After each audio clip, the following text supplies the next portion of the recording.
afternoon. A few items at the top, and I'll start, of course, by highlighting Secretary Blinken's speech, outlining this administration's vision of a foreign policy that delivers for the American people. Our foreign policy will be entirely focused on making the lives of all Americans more secure, creating opportunity for them and for their families, and tackling the global crises that are increasingly shaping our collective futures.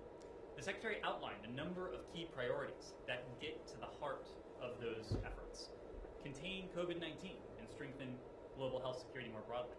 Turn around the economic crisis and build a more inclusive global economy. Renew democracy at home and abroad. Work to create a humane and effective immigration system. Revitalize our ties with partners and allies. And tackle the climate crisis and drive a green energy revolution. Secure our leadership in technology.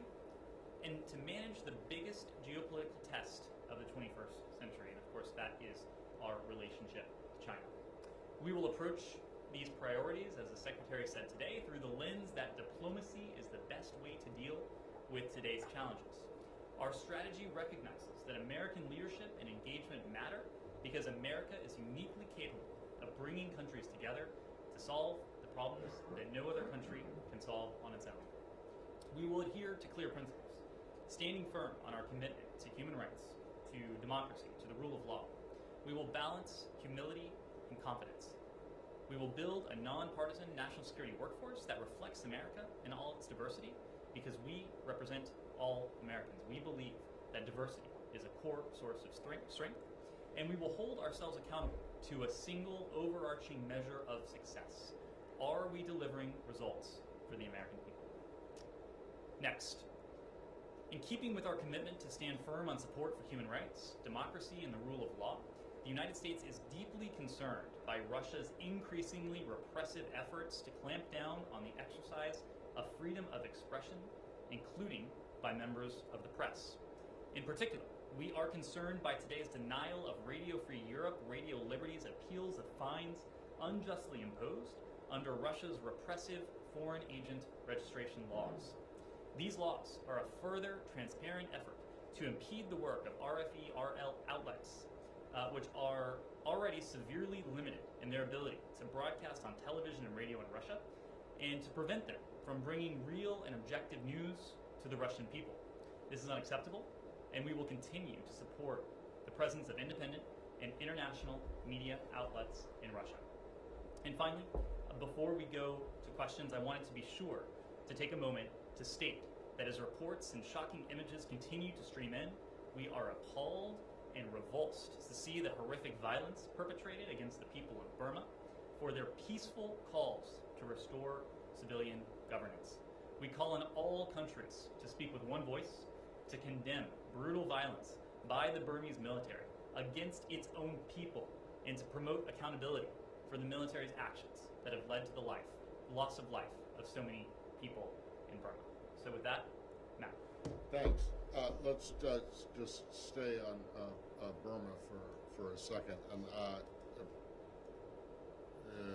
I want to see if you can be a little bit more specific about this, because, as you may know, the AP has a journalist who has been arrested and detained under this Section 505 law, and he's not the only one, but he is, in this batch of people that were picked up, is the only one who works for a foreign news outlet, in this case an American one. And I'm wondering if you have anything you can say specifically about his case and what you might do. And I just want to point out also that I and others asked similar questions about Reuters correspondents who were arrested several years ago and charged on the same law for reporting on the situation in Rakhine.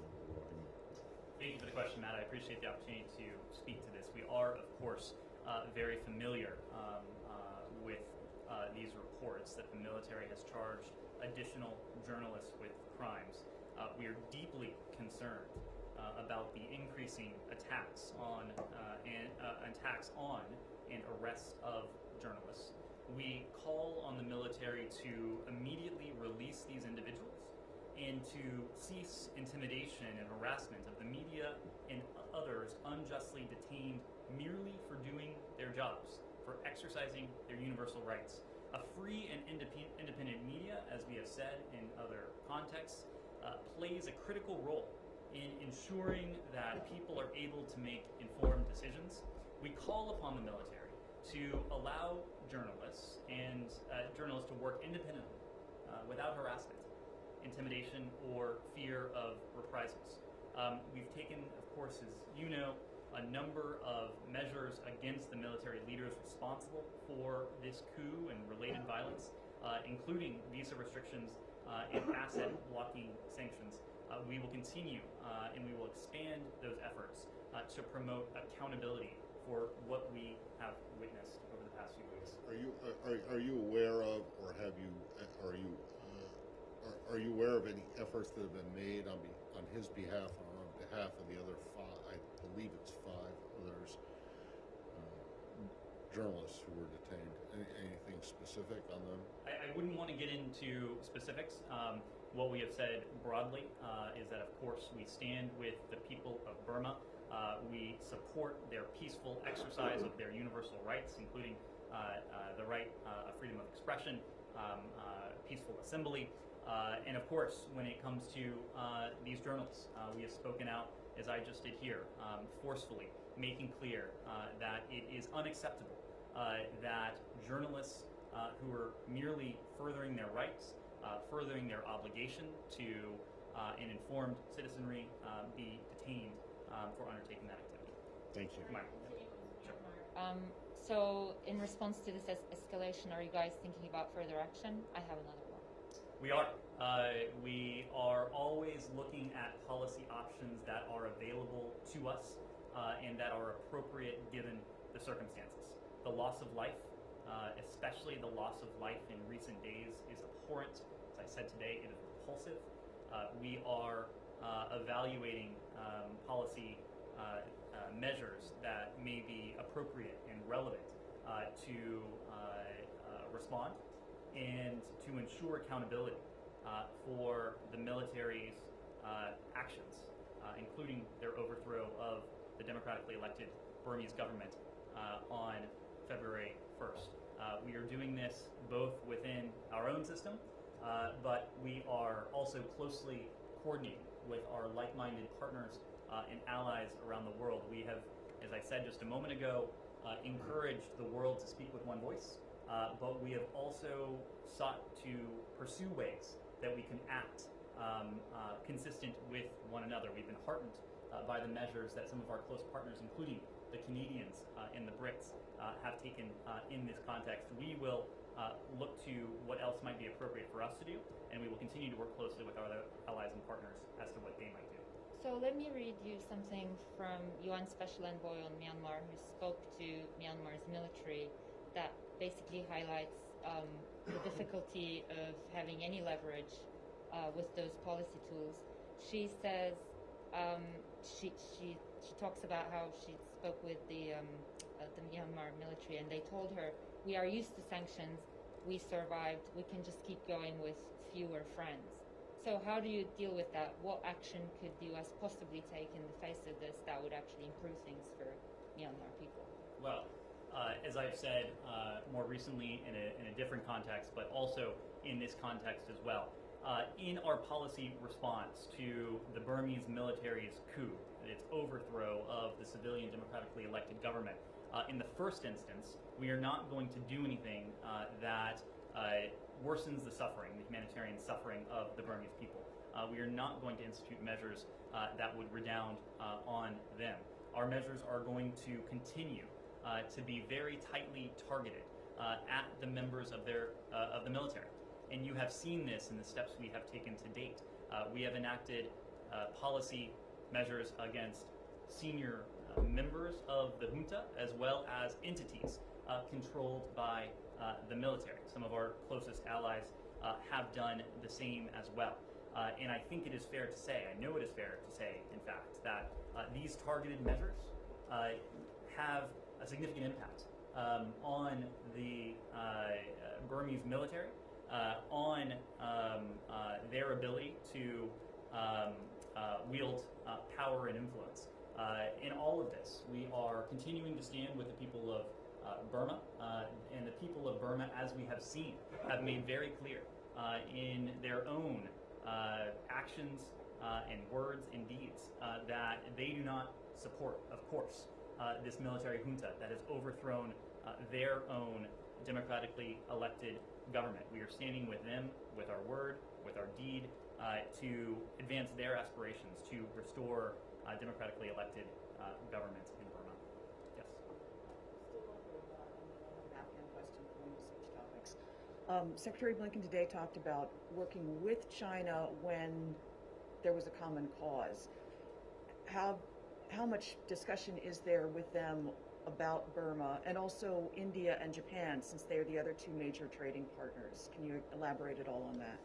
Well, what we have said throughout is that our focus has been on working closely, cooperating, coordinating with our like-minded allies and partners. We've spoken about that in the context of our European allies, as well as with our allies in the Indo-Pacific and our partners in the Indo-Pacific. Now, you're right that China does have influence in the region. It does have influence with the military junta. We have called upon the Chinese to use that influence in a constructive way, in a way that advances the interests of the people of Burma. And again, we know what the interests of the people of Burma are because they have told us, they have demonstrated with their own 2 feet by taking to the streets peacefully to protest what the junta has attempted to do. So we continue to call on China to act constructively in this context, even as we focus our coordination and cooperation with our like-minded partners and allies. Anything else on Burma before we go to Afghanistan? Doesn't India and Japan, and it doesn't sound like you're in direct communication with Beijing actively working this problem right now. Well, we have had a number of engagements with the Chinese. Of course, Secretary Blinken has taken part in a call with Director Yang that we have read out. There have been other engagements with the Chinese at various levels. The message we have sent to them has been pretty simple, in fact. It is that we are looking for China to play a constructive role in the restoration of civilian-led government in Burma. India and Japan. And India, Japan as well, of course. The Secretary has had an opportunity to speak on a bilateral basis with his Indian and Japanese counterpart. The Secretary has had an opportunity to speak with the Quad at the ministerial level, where Burma, of course, was raised as well. So India and Japan are key partners in the Indo-Pacific and key partners that we will continue to work with towards our collective goal of seeking a restoration of Burma's democratically elected civilian government. Elsewhere on Burma.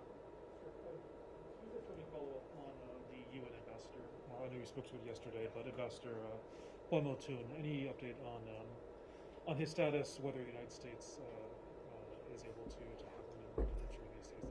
Well, we are aware of notification to the UN regarding the permanent representative, Ballot. That said, we also understand that Ballot remains in his position at present. Obviously, this is a credentialing issue that we will look to the UN to resolve.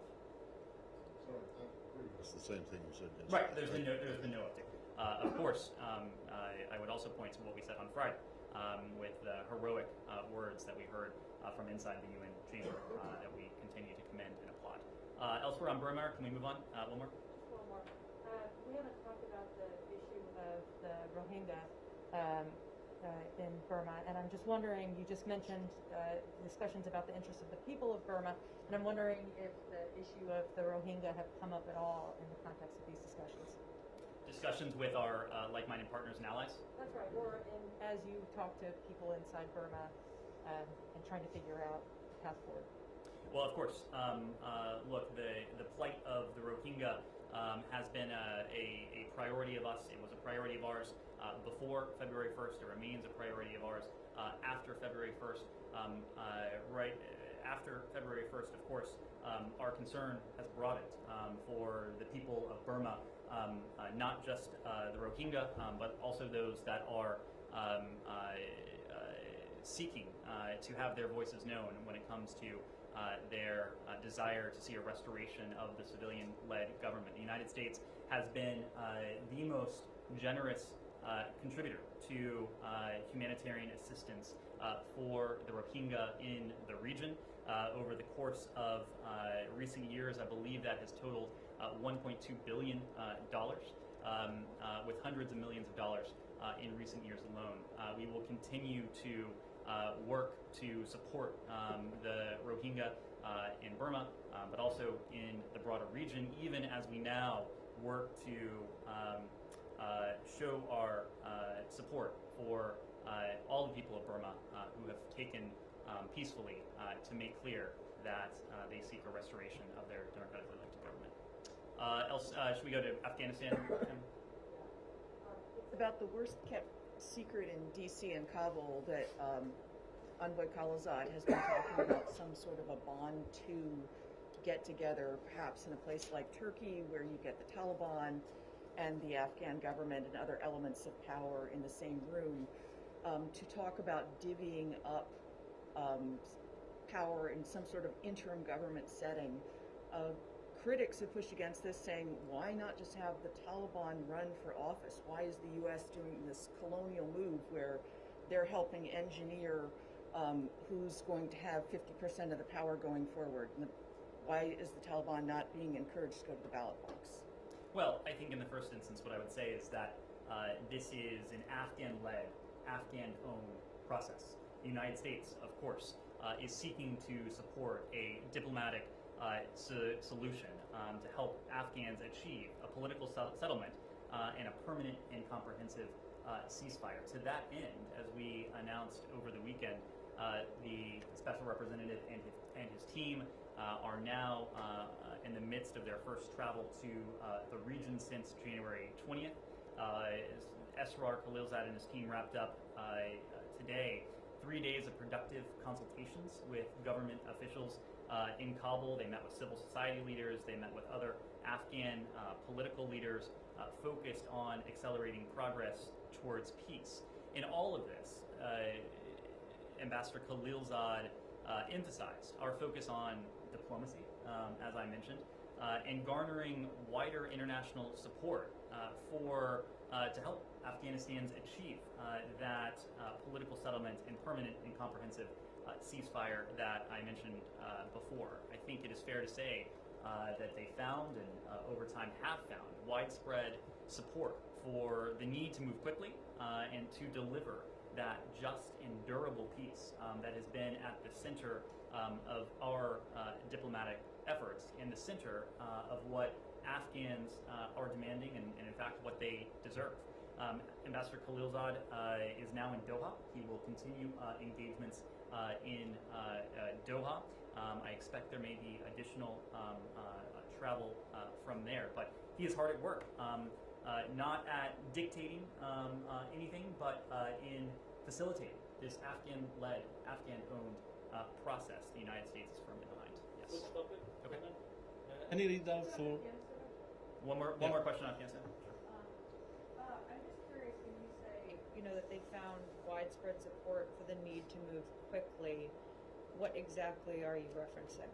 I am not talking about our internal evaluation, if that's what you're alluding to. I am speaking generally to the need to arrive at a diplomatic, just and durable diplomatic solution to this long-standing conflict. That is what we're talking about in this context. And just one more, there were 3 female journalists that were reportedly murdered in Afghanistan, and the Afghan police chief said that the person who was suspected to be the gunman was connected to the Taliban. Do you have any response? Well, we have seen the devastating news that you referenced, that 3 female media workers were gunned down in Jalalabad.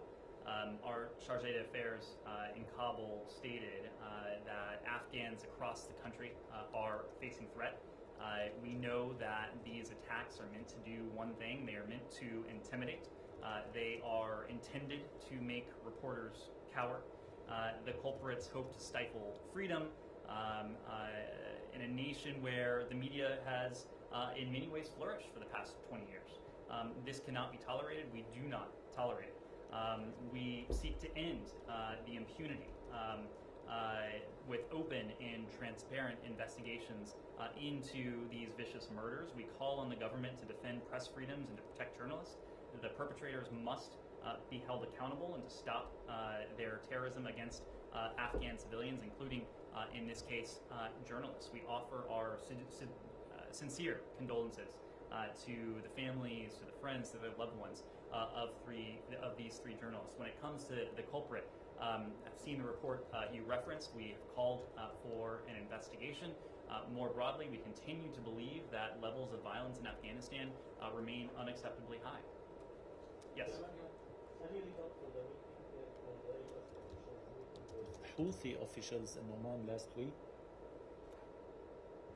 So, as we noted in the travel announcement, Special Envoy Linder King is traveling to several Gulf countries.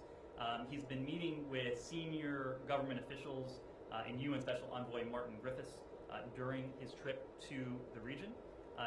Special Envoy Linder King is now back in Riyadh for further consultations with Saudi Arabia on resolving the conflict and bringing relief to the humanitarian plight of the Yemeni people.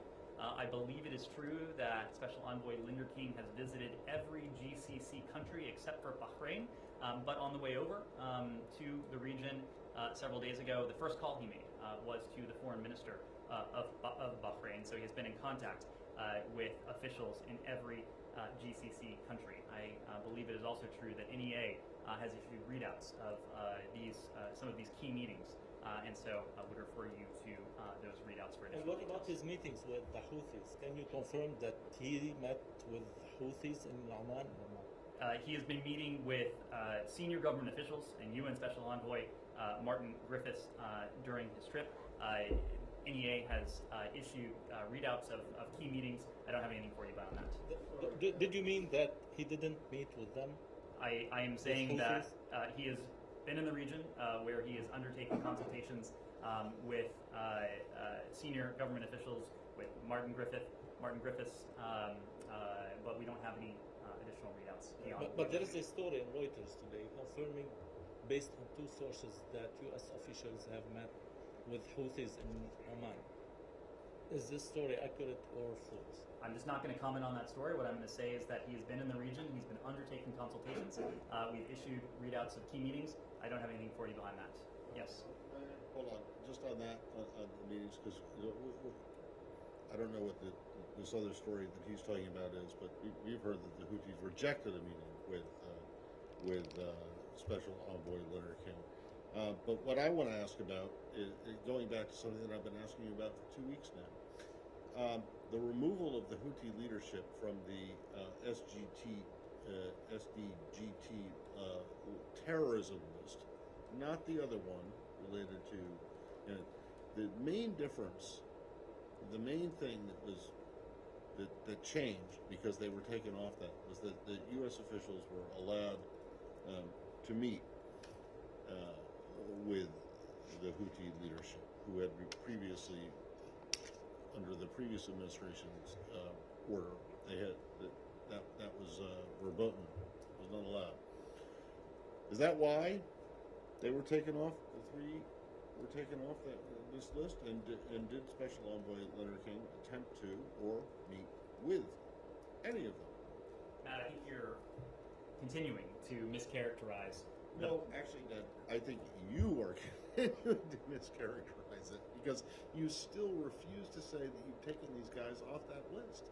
Matt, and you did. We have been very You clear did. that we You revoked notified Congress the broad designation for Ansarallah. Yeah. For the benefit of I'm this talking room. about the specific three leaders who you kept on the list because they were destabilizing Yemen, but you took off the terrorism. And What you are omitting, Matt, is the fact that these three individuals, now plus two additional Houthi leaders, whom we sanctioned earlier this week, have always remained subject to U.S. into UN sanctions. We have an executive order regarding the conflict in Yemen, to which these individuals have always been subject. Any property they have has been subject to U.S. jurisdiction, has remained blocked. U.S. persons cannot do business which they with have them. none. U.S. persons don't have cannot any. do business with them. We've talked about the reasons why we revoked this broad designation of Ansarallah. Again, it had nothing to do with the reprehensible conduct of Houthi leaders, of these 3 Houthi leaders, of any other Houthi leaders, now 5 of whom are subject to U.S. sanctions, several of whom are subject to UN sanctions. It had everything to do with the fact that, in the first instance, what we did not want to do was to add to the humanitarian plight of the Yemeni people, some 80% of whom live under Houthi control in Yemen. Yeah, That was the reason for the revocation. You're still not answering the question about whether you actually revoked these So let's move around so we. That's fine. Yes, and I'll go in the line here. Yes, please. I think in charge, Secretary Blinken talked with India's leadership on Japan. And I was wondering, did he also talk about human rights situation in Kashmir? My second part is, what is Biden administration's foreign policy towards Pakistan, given that it borders Afghanistan and India? Sure. So your first question was, has Secretary Blinken addressed Kashmir? Yes. Yes. As I think we have said from this room before, as a government, certainly as a State Department, we continue to follow developments in Jammu and Kashmir closely. Our policy when it comes to it has not changed. We welcome steps to return the Union territory of Jammu and Kashmir to full economic and political normalcy, consistent with India's democratic values. As we've said before, Secretary Blinken has had now a couple opportunities to speak to his Indian counterpart, both bilaterally and in the context of the Quad. When it comes to our relationship with Pakistan, was that your other question? Look, I think the point we would want to make is that the United States has important relationships with India, as I said, but also with Pakistan. These relationships stand on their own, in our view. They're not a zero-sum proposition when it comes to U.S. foreign policy.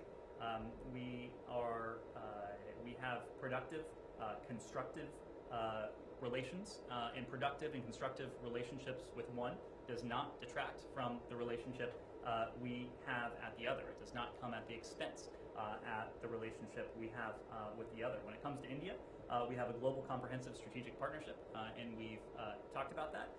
When it comes to Pakistan, and I addressed this the other week, we have important shared interests in the region, and we will continue to work closely with the Pakistani authorities on those shared interests. Yes? Just a follow-up on this question first. You mean to say Secretary of State, when he spoke to the Indian counterpart, Dr. Jaishankar, he raised the issue of Kashmir with him, right?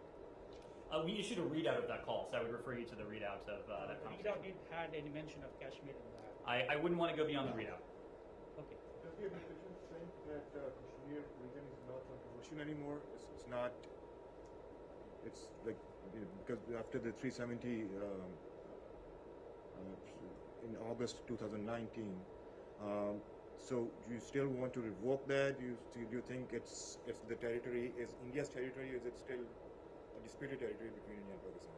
What we have done is we continue to support direct dialogue between India and Pakistan on Kashmir and other areas of and other issues of concern. Of course, we've continued to call for a reduction of tensions along the line of control, returning to that 2003 ceasefire. Yes? Yeah, going back again, on China, the previous administration had a policy on 5G and Chinese predatory economy.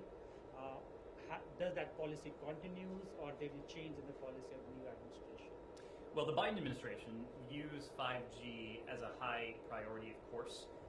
We advocate for a vibrant digital economy that enables all citizens to benefit from the promise of 5G wireless networks. We also know that the stakes for securing these networks could not be any higher. 5G, of course, is transformative and will touch every aspect of our lives, including, and this is important, critical infrastructure sectors, transportation, electrical distribution, healthcare, public health, and many more. And so that is why we are concerned about the dangers of installing networks with equipment that can be manipulated, disrupted, or even controlled by the People's Republic of China, which, as we know, of course, has no regard for human rights or privacy. I have one more question. In about a month or so, Secretary has spoken to around 60 world leaders, his counterparts. What's the general common message that he's receiving from them? Well, I think the number is even higher now. I think it is veering towards 100. The Secretary, in terms of total calls, the Secretary has often remarked that it's a good thing that we are on the friends and family plan here at the State Department, because he has been burning up the phone lines. He spoke to this a bit in his speech today. He has spoken to it publicly in other fora as well. I think what he is hearing, broadly speaking, is that the world is glad America's back.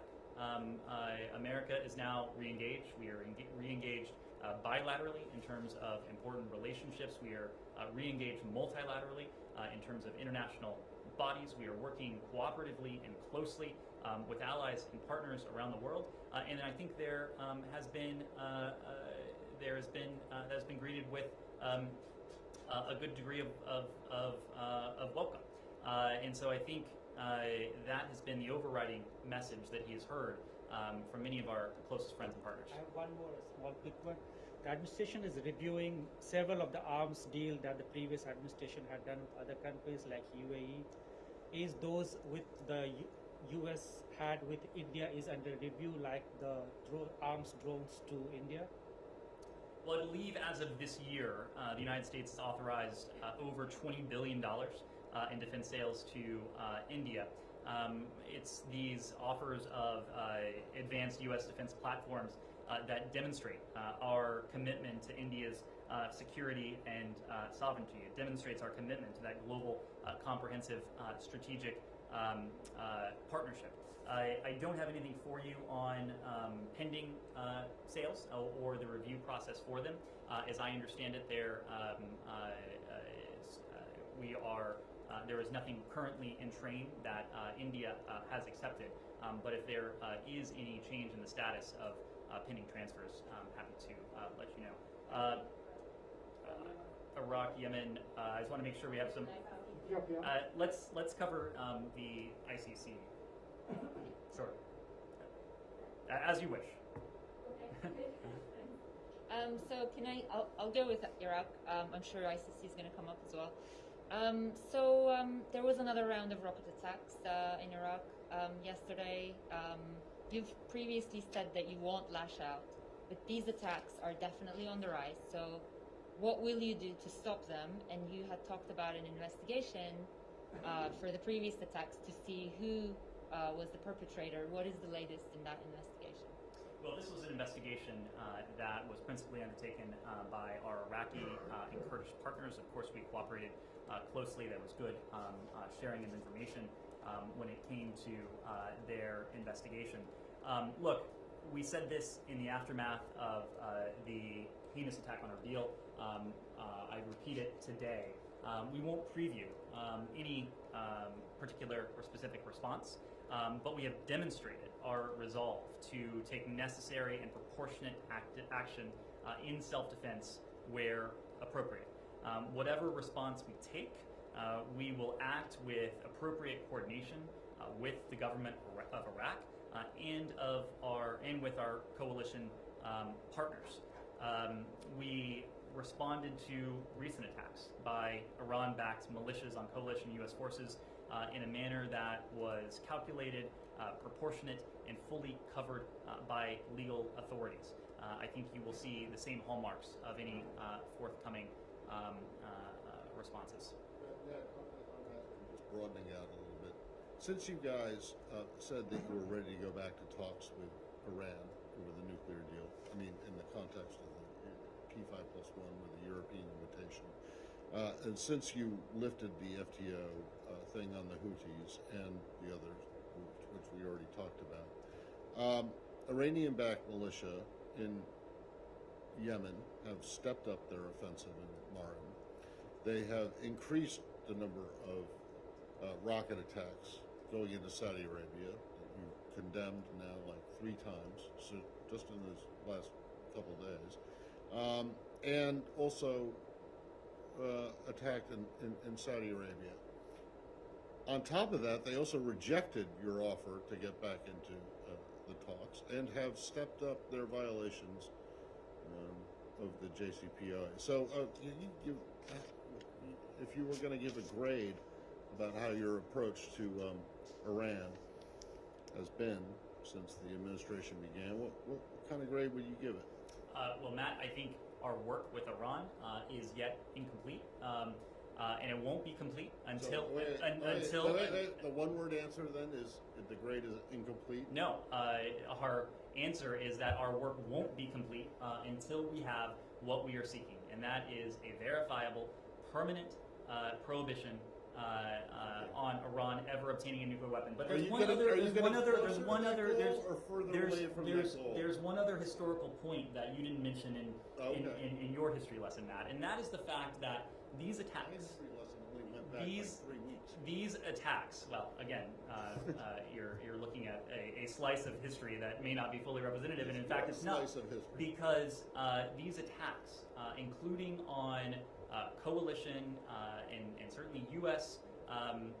Forces in Iraq, they did not start 3 weeks ago, Matt. They did not start a month ago. They started in the aftermath of the so-called policy of maximum pressure, a policy of maximum pressure that did not avail itself of a diplomatic opening of any sort.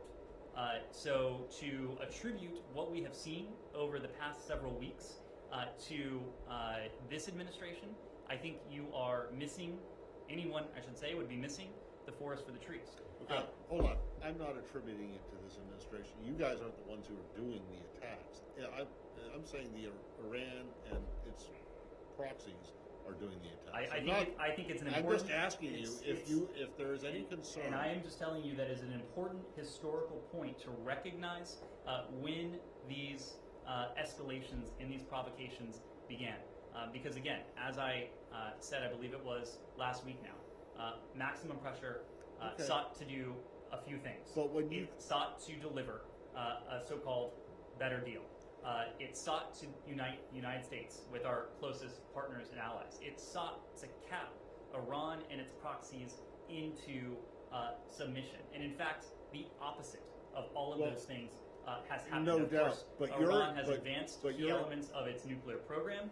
Of course, it was the United States, not Iran, that became isolated under the previous policy. And of course, as we've been talking about now, these escalations and these provocations by Iran and its proxies started in the aftermath of this maximum pressure policy that did not have any sort of diplomatic off-ramp. Okay, but all of your overtures that have been made since January 20th, the situation has not gotten any better. Can you at least acknowledge that?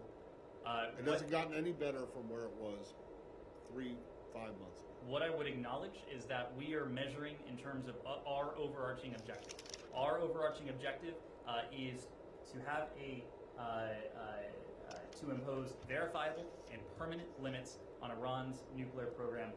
That is what we are seeking here. Yes, in the back, please. Can someone else ask about Israel? Matt, they're welcome to ask whatever they would like. I'm not saying that I have to ask it, but it needs to be asked. Please. No, sorry, let's go to the back and then we'll come. Okay, thank you. My question is about Ethiopia.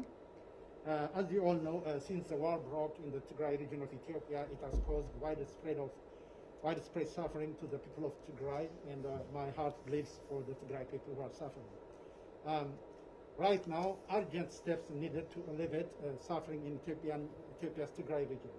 Is there any plan by the State Department or by the U.S. government to provide significant humanitarian assistance to the people of Tigray region in Ethiopia? I have a follow-up question after this. Thank you for the question. As we have said, we are gravely concerned by reported atrocities and the overall deteriorating situation in the Tigray region of Ethiopia.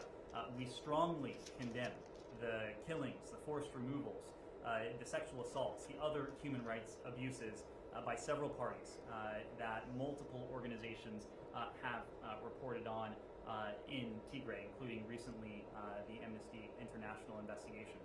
We have repeatedly engaged with the Ethiopian government on the importance of ending the violence, on ensuring unhindered humanitarian access to Tigray, and allowing a full, independent, international investigation into all reports of human rights abuses. We continue to contend that anyone responsible for human rights abuses must be held to account. You may have seen that it was earlier this week that USAID announced that they would be deploying a so-called DART, Disaster Assistance Response Team, to help with the humanitarian suffering in Tigray. Of course, the United States has called for unhindered humanitarian access so that we can continue to alleviate, do all we can to alleviate the enormous humanitarian suffering that is taking part in Tigray. Yeah, my second question is recently Secretary of State Antony Blinken called for Ethiopia to immediately withdraw troops from Tigray. Then the Ethiopian government responded, it should be clear that it should be clear that such matters are the sole responsibility of the Ethiopian government. No foreign country should try to dictate a sovereign nation's internal affairs. What is your thought regarding the response of the Ethiopian government?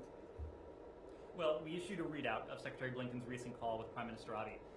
It was a conversation where the Secretary made very clear our profound concerns with the reports that are emanating out of Tigray. He emphasized his concern about the humanitarian and the human rights crisis that is ongoing in the region. He noted many of those credible reports that have emerged from the region, and as I just said now, the Secretary urged the Prime Minister to take immediate concrete steps to protect civilians, including refugees, and to prevent further violence. He pressed for an immediate end to the hostilities in Tigray and for the withdrawal of all outside forces from the region, and that includes the Amhara Regional Security Forces and Eritrean troops.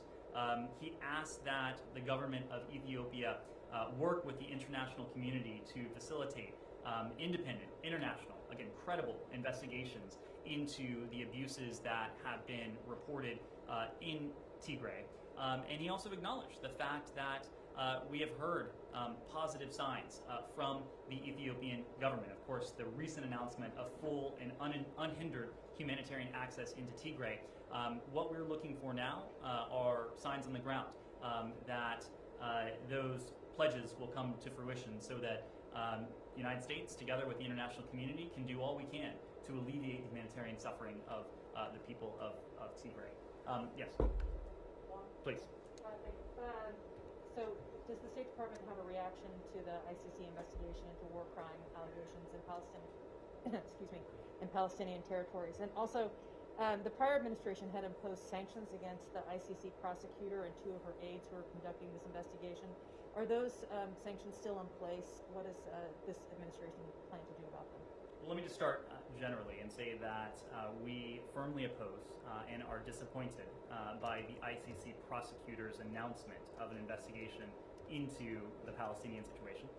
We will continue to uphold our strong commitment to Israel and its security, including by opposing actions that seek to target Israel unfairly. The ICC, as we have said, has no jurisdiction over this matter. Israel is not a party to the ICC, and it has not consented to the court's jurisdiction. And we have serious concerns about the ICC's attempts to exercise its jurisdiction over Israeli personnel. The Palestinians do not qualify as a sovereign state, and therefore are not qualified to obtain membership as a state in or to participate as a state in or to delegate jurisdiction to the ICC. The current ICC prosecutor, Fatou Bensouda, indicated that her office would need to assess priorities and resources before determining when and how to proceed. We noted that. The United States has always taken the position that the court's jurisdiction should be reserved for countries that consent to it or that are referred by the UN Security Council. As we made clear when the Palestinians purported to join the Rome Statute in 2015, again, we do not believe the Palestinians qualify as a sovereign state and therefore are not qualified to obtain membership as a state or to participate as a state in international organizations, and that includes in the ICC. The United States, we are committed to promoting accountability, respect for human rights, and justice for victims of atrocities. When it comes to the sanctions you mentioned, look, much as we disagree with the ICC's actions relating to the Palestinian situation and, of course, to Afghanistan, the administration, we are thoroughly reviewing sanctions pursuant to Executive Order 13928 as we determine our next steps. Israel has said today that Iran is linked to a recent oil spill of Israel shores that caused major ecological damage, calling the incident environmental terrorism. Do you have anything on this? I don't have anything for you on that. If we do, I'll let you know. But Matt, let's. Considering that position on the Palestinians, not that. So where should the Palestinians go to get accountability for what they claim to be problems? To Israeli courts? Where do they?